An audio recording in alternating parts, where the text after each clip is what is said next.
Hi everybody and welcome back to the channel. So today we are back for another classic motorcycle mechanic show 2025 at Stafford. Let's go check out some of these amazing bikes.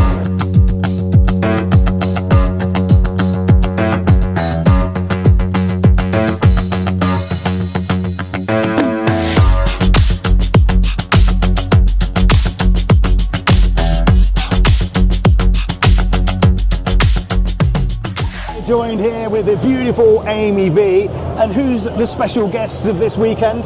So we've got the Wollongong Whiz, also known as Wayne Gardner and Roger Marshall. That's right, and our special guests have also brought along their special bikes. So it looks like we are in for a busy weekend, and right behind us is some absolutely prize-winning bikes. Let's go check them out. So the Wollongong Whiz Wayne Gardner raced the Milwaukee Kawasaki, a custom Z1000 in 1981, competing in the Australian Superbike Championship and earning a pole position at the Suzuka 8 Hours. Collaboration with Milwaukee launched his international career, leading him to the British Superbike Championship, where he secured victories and finished third overall, despite having an engine misfire in the final race. Check out this beautiful bike. It's the Phil Reed replica from 1979. It's the Honda 750cc. Only one of 150 built and only one of 69 left worldwide.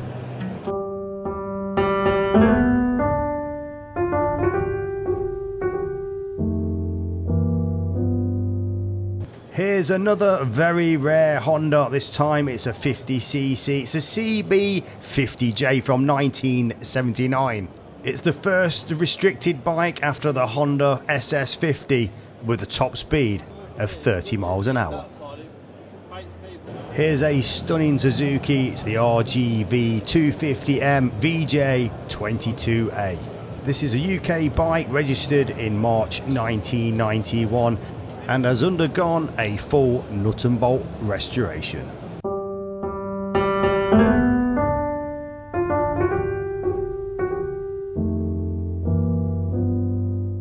This is something a little bit different. It's a 1971 T140 Special Triumph 750cc that produces 65 brake horsepower.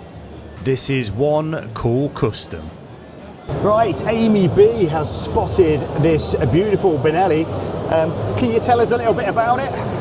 It's a Benelli, it's red, it's from 1957, it's a 4-stroke, and the man that owns it rode it to the show today. Yeah, next to the Benelli, we've also got these two beautiful Hondas. These were here last year. These were both prize winners, I believe, or one of them won, I think, maybe best in show. But yeah, beautiful bikes. Right over here, we've just seen another bike that I've never seen before. It's called the Kestrel. It's got the tiniest panniers on in the world. Amy B, tell us something about this bike. So this bike has been owned for the last 4 years by a lady called Maureen, who's in her 70s. She still rides it, and I'd love to know what she keeps in her panniers.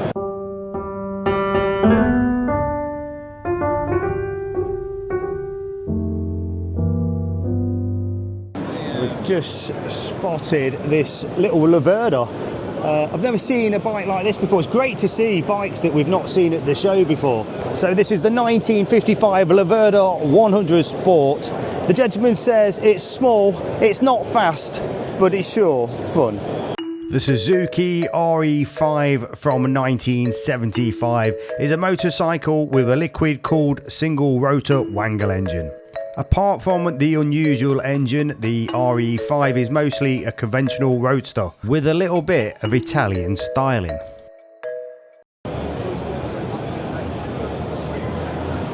This factory-built Honda Racing Corporation HRC VFR 750R was ridden by Pat Hernan at Daytona, where he finished in the top 10 of the 1984 AAM Superbike race.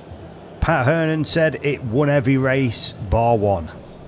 This Suzuki is definitely a showstopper for me. It's from 1972. It's the GT380. This bike has undergone a full restoration.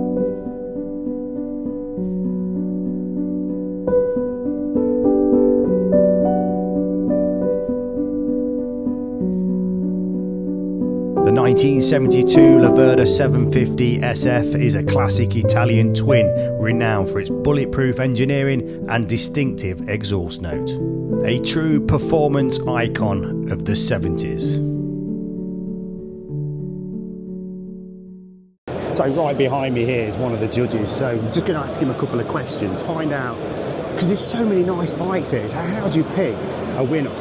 I was just going to ask you a question, how do you pick from so many nice bikes? You tell me. Yeah. Which is the shiniest to start with? No. Yeah. We try to get away from that. It's going to be difficult. Yeah, because you've got some that are restored back to factory condition, ain't you? You've got some that are totally original. Some that are over-restored. So, you know, we were looking at the GT 350 out down there. Yeah. And the bolts on that, this is how Vanaraki gets. Yeah. They've got the S's on, so they've all got Suzuki bolts on. Yeah, like, so original bolts, picking out them small details. It becomes too difficult, to be honest. And there is a lot of nice bikes there. We've got easy classes, there's not too many of them. Some of the lads have got best Japanese. Oh, okay, so what classes are you doing today then? We're doing best British, best 60s bike, and best rotary. Right, okay.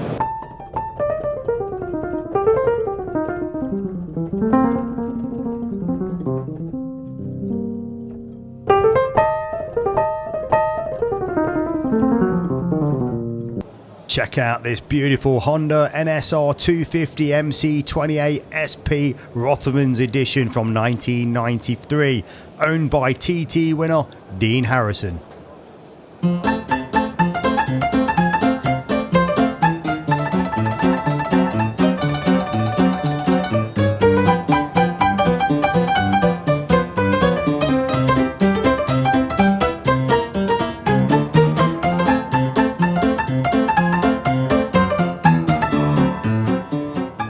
Just as we head over here, we've got the Kettle Club that's gone full out this year, and look at these guys. I feel a bit underdressed. Okay, let's have a look at some of these beautiful bikes. I feel a little bit underdressed. So do we. Is there a special occasion? This is what I'm just hanging around in. Look at this guy here. So is there an occasion for 30 years of the 30 Kettle years? Club. I thought it might be something special. 30 years of the Kettle Club. That's right. Here we go. Yeah. The 70s, yeah. Well, you know, I was born in the 70s, 77. And this is what they were wearing, were they? More or less, the weed must have been strong. What's the differences between the bikes? They're arranged in model years. Right, okay. From the first model through the last model. And this one here, even though it's the second model in the line, this is a very, very rare thing because it's known as a split head. Right. And it was only ever appeared on this bike on the Japanese market. Right. This is probably the only one in existence in this country. It's got 1 kilometre on this bike. Well, this is 75% new parts that were collected over 30 years. The bike has only just been finished. Okay. So I just want to show you this bike right behind me because it is going for crazy money through the iconic auctioneers next month at the NEC. It's a GP bike estimated to fetch between £500,000 and £700,000. Let's take a quick look. I'm here with Mark from Iconic Auctioneers, and this bike's pretty special, ain't it? Tell us something about it. Yeah, we don't get these too often. So this is a factory Ducati. This is a GP19. So this was Andrea Dovizioso's #1 works bike for that 2019 season. He finished second in the championship. But even though he finished second, he only won twice. So he won twice on this bike. He won at Austria in that famous battle with Marc Marquez, and he won at Qatar as well on this bike. Wow, yeah. So, I mean, how rare do you get these bikes through the auctions? I mean, how often do they come through, should I say? Well, I mean, Ducati are one of the only companies that actually do sell their bikes, but you've got to be on their kind of special list, you know, so they don't just sell them to anybody. You know, you have to order it, you've got to pay a big deposit, and then you've got to wait a year.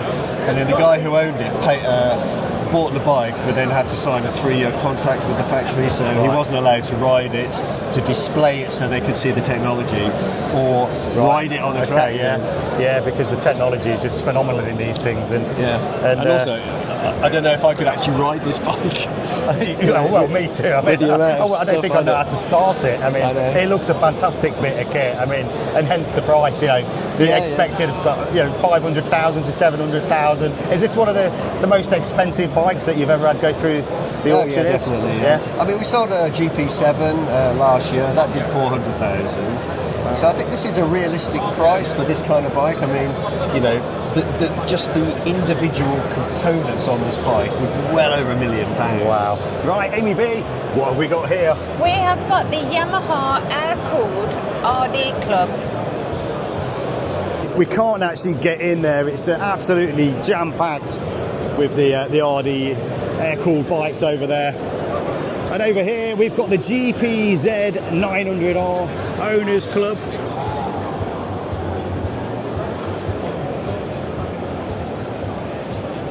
Hey, it's camera shy. Oh, hello. Over here we've got things like all the owners clubs. This one's the Kawasaki. This is the Z1 Owners Club.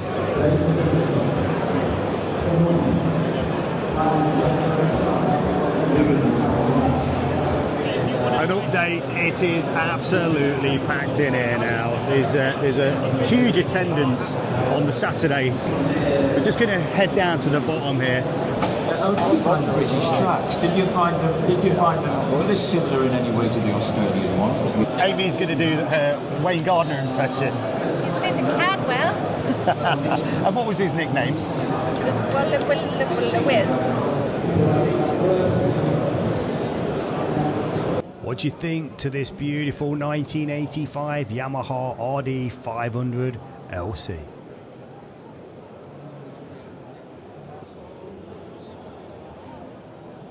This is a completely original example of a Yamaha RD 250 from 1974, even down to its 51-year-old cracked tyres, purchased with just 400 miles on the clock, now showing 874 miles, unrestored and exactly as it left the factory.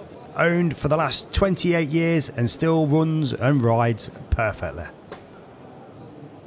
The gentleman that owned this beautiful bike said he's going to put it up for sale. It's a 1993 Kawasaki ZZR 1100. It's a standard bike with only 1,642 miles from new. So there's a little room, not the toilets, but there's a room next to the toilets. And we're going to have a little wander in here. You've got things here like this 1985 Yamaha. This is the RD 500 LC.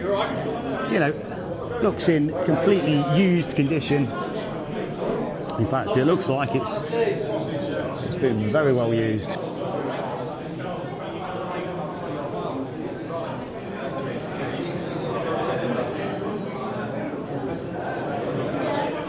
One of my first proper bikes after passing my test, the RD 350 YPBS. One of the F1s, again, really nice condition. Certainly brings back a few memories. I mean, I can't believe they're celebrating 70 years. I mean, that makes me feel really old. And this was more of my era as well, 1992. We've got a TZR 250 RS. Oh, look at this, Amy B, a beautiful race bike. It's a 1980 Yamaha TZ 350. Looks like it's done rather well. It's Donnie McLeod's bike. Right, okay, Amy's on the run already, and it's only 11:30 in the morning. Look. Nothing wrong with that. We can get her help. If it's okay for parrots, it's okay for me. Thank you. Well, it smells nice. I guess I'm driving. That's really nice. Let's have a little stroll down here. So over to my right here, we've got another big hall. But before we head through there, To my left, we've got the Kawasaki Triples Club. I mean, check out this one here, look, 50 years old. This is a H2C. It's only got 240 miles recorded on the clocks.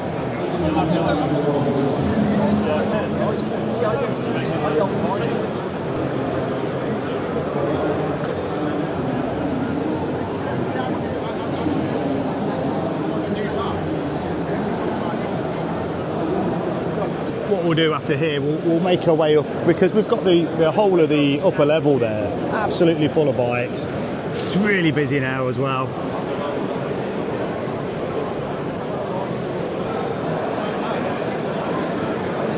So yeah, just to the right, running down, we've got things like the Moto Marini stand. So this is the historic police motorcycle group.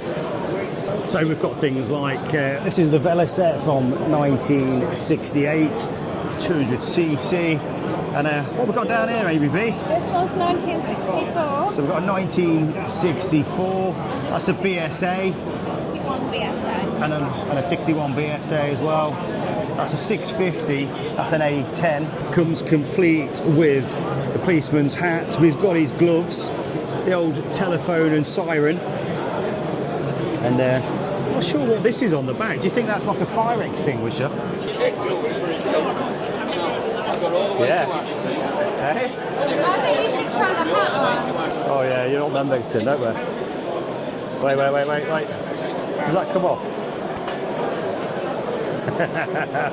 Obviously the gear shift's on the opposite side on these, ain't it? Wow, yeah. If you're in really dodgy areas, you can start it off. You would lock that so you could lock. Oh really? So this was just the throttle lock? Yeah. Right, he looks dodgy. Yeah. Bit different to the modern bikes. I'm not sure I fancy being a copper in 1961 on one of those bikes, but then again, back in 1961, it was probably the bike to be on. Oh, we got some small ones down here, look. A Hurricane. The Benelli Hurricane. The 1971 Benelli Hurricane. Wow, look at that. It's a little bit, looks a little bit like the original kind of Honda Daxes, don't they? So I'm guessing similar sort of year.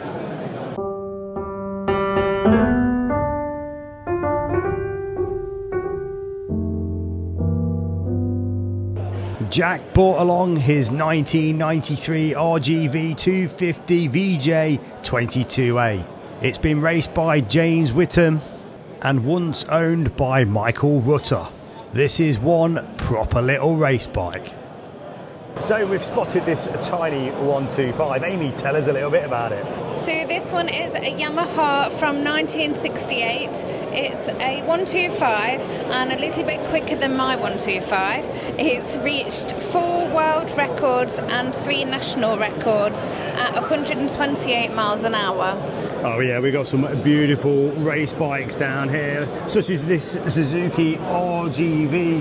And look at this, ABB, we've even got Peter Hickman's winning bike from 2024. So what we've got here is a 2005 GSXR 1400. This bike's been brought out to 1700cc. It's the world's quickest GSXR 1400 and it's producing over 600 brake horsepower and it's even got nitrous on it. And it will achieve speeds of 188 miles an hour in 7.56 seconds.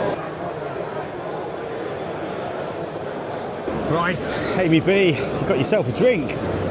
Not an alcoholic, can I say, but I think it's time to head upstairs and see what else we can see.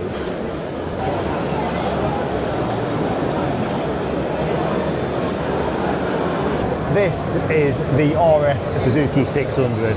Now again, this is a bike I tried to buy when it was a couple of years old. I couldn't get insurance on it and a buddy of mine ended up buying it, and at the time I fell in love with it. They wouldn't give me the insurance and it's just great to see these bikes again. So it's only had 2 owners, it's got 16,500 miles on the clock, but yeah, just seeing things like this bring back some fantastic memories for me. Right, so Amy B is stood next to the Honda Turbo Association stand, and we've got a CX650 Turbo followed by 2 500s as well. And God, you can't believe the size of these bikes. And these are probably back from the early 80s, I would say. This one's a 1982. Yeah, just look at the dash on that. Amy's going to give us some facts. So they have a club motto. Okay. Ride them, don't hide them. That's a very good motto. So, yeah, it looks quite busy down this end of the upper stairs. What's this stand called, Amy B? This one is the Thumper Club. And over here we've got two of the CB500 RSs from 1983 and another from 1982. This one's even for sale for £1,700.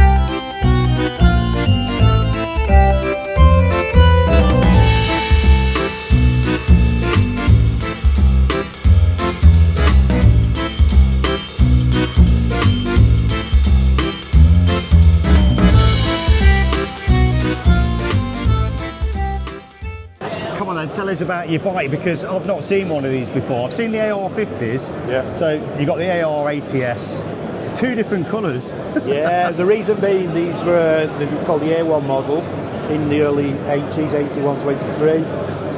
And you could only buy them in lime green or firecracker red. Right, okay. And they have the black stripe down the middle. So I thought it needs to be both colours. So, okay. And it's got the engine in it, was in Practical Sports Bike magazine in a feature that they did, which was 100 mile an hour moped challenge. So they tuned it over a year, so they got 95 mile an hour out of that engine. Really? Well, that's good. About 21 horse. And what year is this bike? Sorry? 82. 82. And it's got the Japanese single tailpiece and seat on it. Wow. You know, shortened indicators. Twin pot front that caliper. paint job is just beautiful, isn't it? Yeah, it's I didn't realise till it started spinning around. It was. Yeah, I just thought it needed to be done. You know, because I restore ARs all the time. Right. You know, that's I restored that bike behind you there, the little KS, which got the same engine in it. So yeah, that's what I do as a permanent job. I've sprayed that bike there. Yeah, that's so absolutely I'm just an AR beautiful. specialist. And, Yeah. You know, so. Yeah, well, you've done a cracking job. Thank well you done. very much. Cheers. Appreciate that.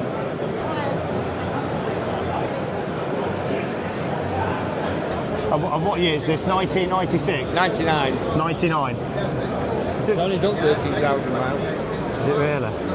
And you said you've had this stored? It was stored in my shed. I bought it because I had the opportunity to buy it, and then it came to about a year and a half after getting it. We had kids, so that came and that's priority. it. Had kids, and it's all gone pear-shaped. Well, it did. And if you had to, so you've stored it for that long, what have you had to do to recommission it? Carbs, obviously. Carbs off. Because it's rubbers. Did you try firing it up, or you No. That's the worst thing to do. Yeah. And you say this is totally standard That's exhaust. same exhaust, same tyres are obviously changed. Yeah. But apart from that, same paintwork, same seat, same. Now here's an interesting custom motorcycle. Let's just say the owner has gone full out on the attention to detail. Even part of the gear shifter is made out of a welded chain. This bike certainly stands out from the crowd.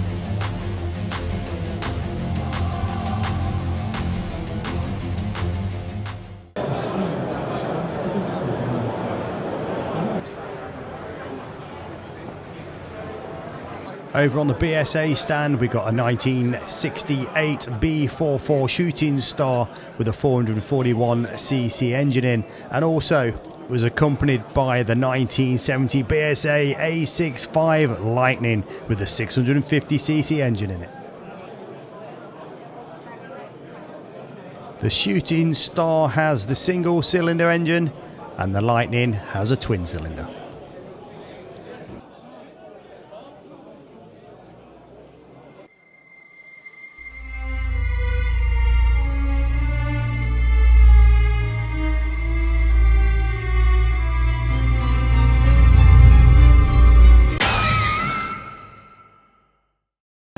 got the Sunbeam. And so I don't know a lot about these bikes, I'll be honest. It's quite an old one, bit before my time. Yeah, it's straight after the war, 1946. Okay.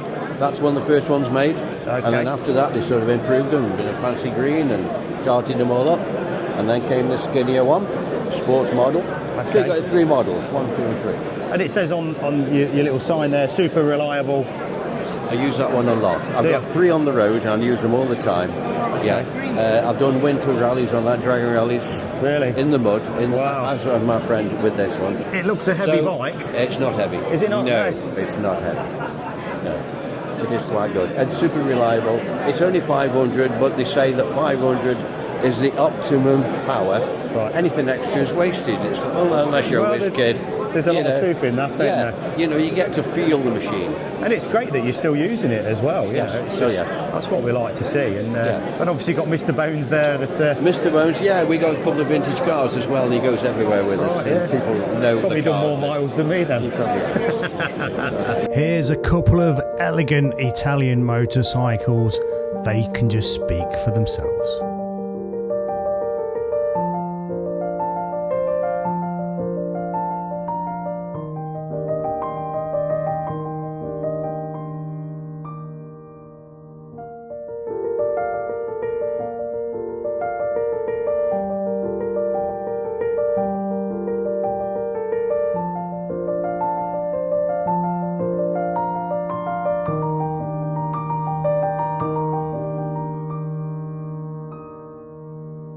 If you're thinking of going into battle, then this one's for sale for £3.5 grand. It's the reliable Royal Enfield and it comes complete with gas mask.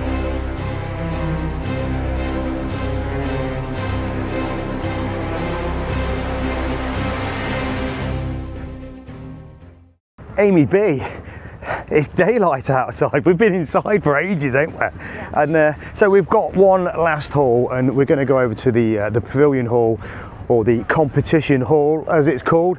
Let's head in there and see what else there is to see.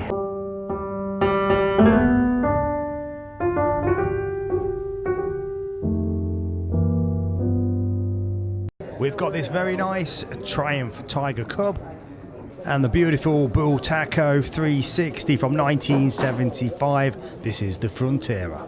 This is the Bull Taco Steve McQueen always wanted. And what do you think to this little KX8er? What a beautiful bike.